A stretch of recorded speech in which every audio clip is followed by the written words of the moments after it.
Hi, on to People's Canadian Journey. Thank you so much for watching. If this is your first time, please don't forget to subscribe. It's very easy to do. Just hit the subscribe button and don't forget to press the bell icon so that anytime I have a new video, you will be the first to know. And if you like this video, please share it.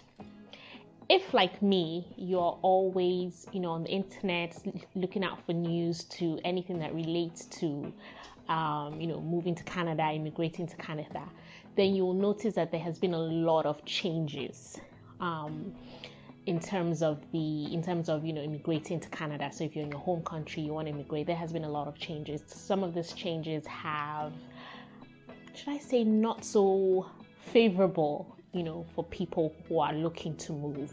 So today what I want to do is talk about streams that are still ongoing and what you can do to improve your chances, so to say.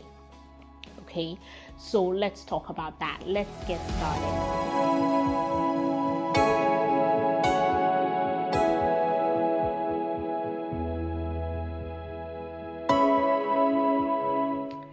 So like I said, there's been a lot of changes. Canada is reducing reducing its allocation for international students. It's reducing its allocation for, some certain workers in some certain industries, okay?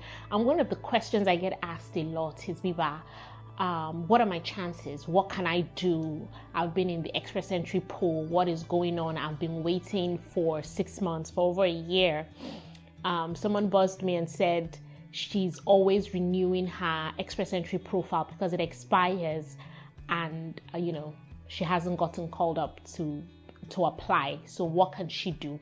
And I know that the process is getting stricter, it's getting tighter. The competition is it's become more fierce. If allow me to use that word, it's really become fierce. If you look at the pool of people who want to relocate to Canada, there's a lot of people now. So what happens with competition is that it gets really tight. Okay, so if you're looking to relocate to Canada as a skilled worker, so whether you want to come by the express entry stream or you want to come by the provincial nomination program, or even if you want to come and study, right? Some of the tips I'm going to share here will help you. Okay, if you're looking to relocate to Canada, it's still possible. Yes, the competition is tight. Yes, people that are younger and have, higher educational qualifications. So people below the age of 35 are really the ones that are getting called up, or people with masters and PhD, and you're thinking to yourself, this is not favoring me. There are a few things you can do to boost your profile, to boost your points. So let's talk about that really quick.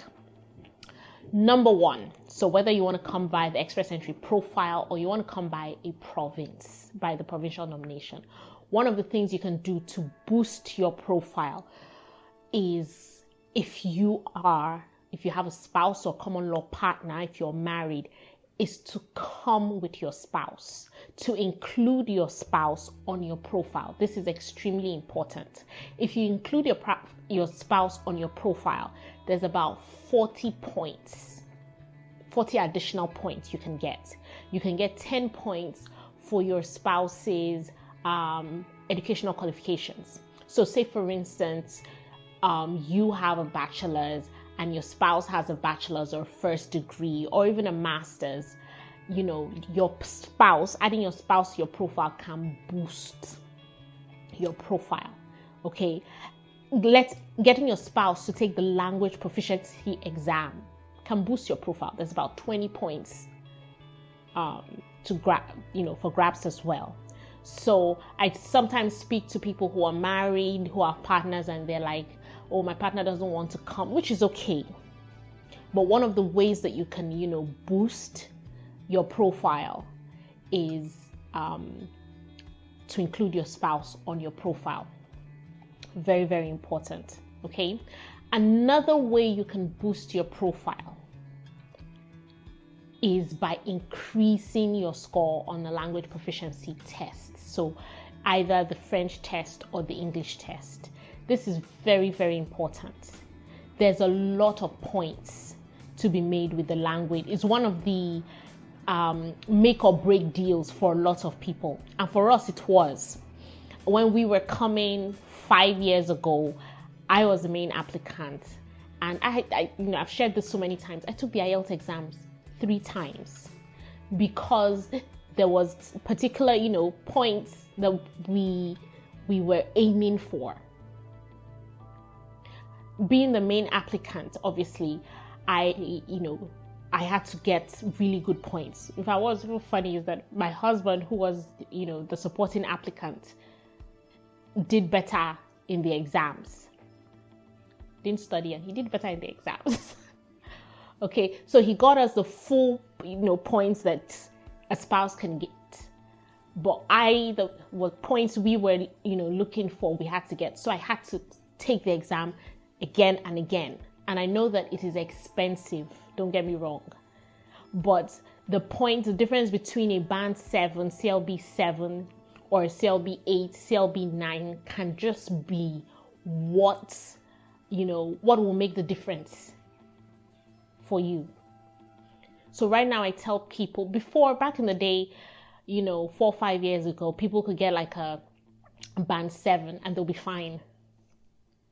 But right now, maximum points, if you can get 8888, I know writing is a bit tricky, so maybe 8887, 9887, something like that.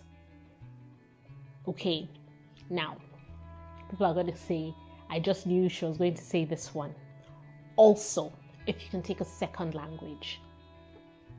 This for me, this is no longer, this is a no-brainer right now for Canada. I just, anytime I talk to people, I'm like, it's a no-brainer. It's advisable to, have the 2 language exams. So, learn, take French or learn, take English, depending on your background. A lot of people say, no, it's hard. I'm like, okay. However, right now, it is a deal breaker. I think the last video I made, I talked about how Canada is, opening its doors to some African countries, not all African countries, but just African countries that, to French speakers, so the French-speaking African countries. That should automatically tell you what Canada is, the skilled workers and the international students that Canada is looking for right now. So even if you're coming from a home country where the lingua franca is English, for instance, Nigeria or Ghana, you can still learn French. I tell people that all the time. I was speaking to a lady a while ago, and her first language is Portuguese and then English. And I was like, French. It's good to have another language, Portuguese. I'm like, but for coming to Canada, consider French. And she started, it's funny because she was like, right now she's going to be trilingual. I said, okay. And she started learning the French exam. It was hard because, not her first language, but she took the exam and she got the required points. It took her 8 months, but she did it. This one is a deal breaker because it's not even, yes, you can increase your points up to 50 points. Very, very important. However, you have some provinces, some streams that are just open to bilingual individuals. So I have said this so many times, but I still get people asking, what can I do to improve my chances of coming? Learn French. Or if you're from a French-speaking country and you need more points, take the English classes, take the English exams. Doable. Absolutely doable. And there's streams now. In fact, the other day I was talking to someone here in Nova Scotia, and she was applying for a job, and she went for the interview. She thought she did well. They called her and said, yeah, you did well, you were the second preferred candidate, but they gave it to a candidate who was bilingual. I was like, wow. So it really would help. Okay, so you still want to come to Canada. Canada is still looking for skilled workers. Yes, it's becoming tougher. Yes, the competition is becoming fiercer, but you can add your spouse to your profile. Take the 2 language exams. I've said it so many times.